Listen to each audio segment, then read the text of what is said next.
So I'm calling this video the Scapegoat's Guide to the Second Amendment because I don't know what else to call it.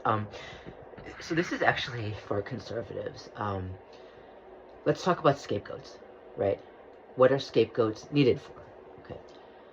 First and foremost, it's a kind of don't look at us, look at them type of deal, right? It's to take focus off of the actual threat and off what the actual criminals are doing. Well, I guess they're no longer criminals anymore when their atrocities have been legalized, but it's to take the focus off what the tyrants are doing and place it on a scapegoat that they gather everybody together against, and everybody's attacking the scapegoat, and very few are looking toward the true psychopaths who are actually doing damage, and don't want it to be discovered, right? So that's one reason. The second reason is to work up fear, right, and anger and hatred against a certain group with lies and slander and defamation and false accusations and, well, again, scapegoating, right? And a lot of projection, right? Accusing the scapegoat of what the actual criminals are doing, right? Why? Because in this manner, the ruling authority can get enough people, okay, in power, or people who have power, to vote away the rights of the people in the scapegoat group, or to vote to allow things to be done to the scapegoated group that would never be allowed to be done to any other group. It would be considered not just immoral, but amoral, okay? But if you hate a group of people enough, you can justify doing that to that group, right? And so that's how they work unjust laws into society, right? That's how they get enough people to accept unjust laws, by doing it to one group in a way that the majority or enough people will accept that, okay? What you do to others can and will probably be done to you in one way or another. It might not be exactly the same, but it will be in one way or another. So where does the Second Amendment come in, right?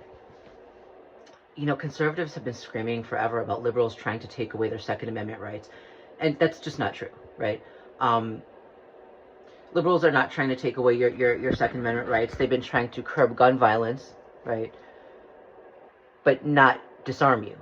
And leftists for sure aren't trying to take away your Second Amendment rights. In fact, most leftists I know are pro-second, right?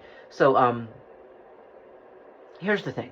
You know, if there was anyone who wanted to crush the Second Amendment, they can't use liberals and leftists because they would have already tried. And look, you still have your Second Amendment rights. Okay, it hasn't worked.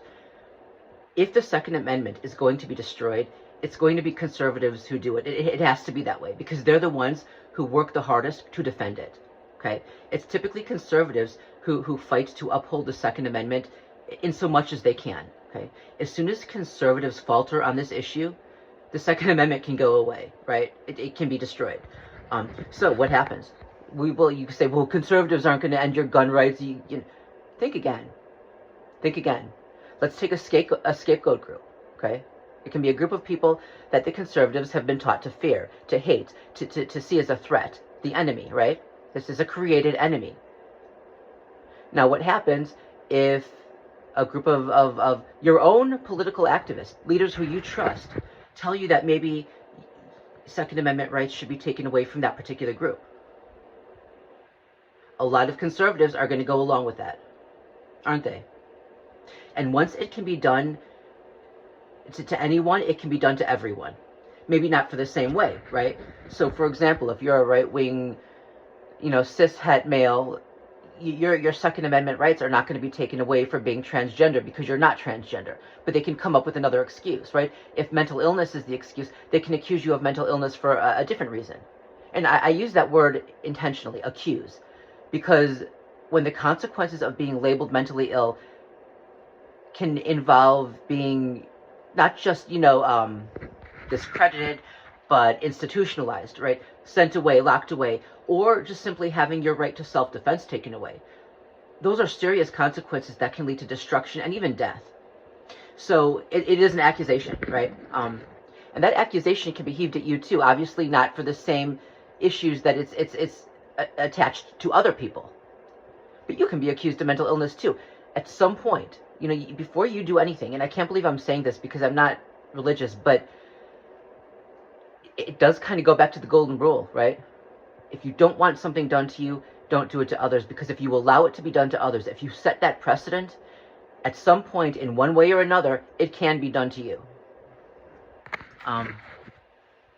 Y'all are the ones who say Jesus this, Jesus that, then maybe follow him.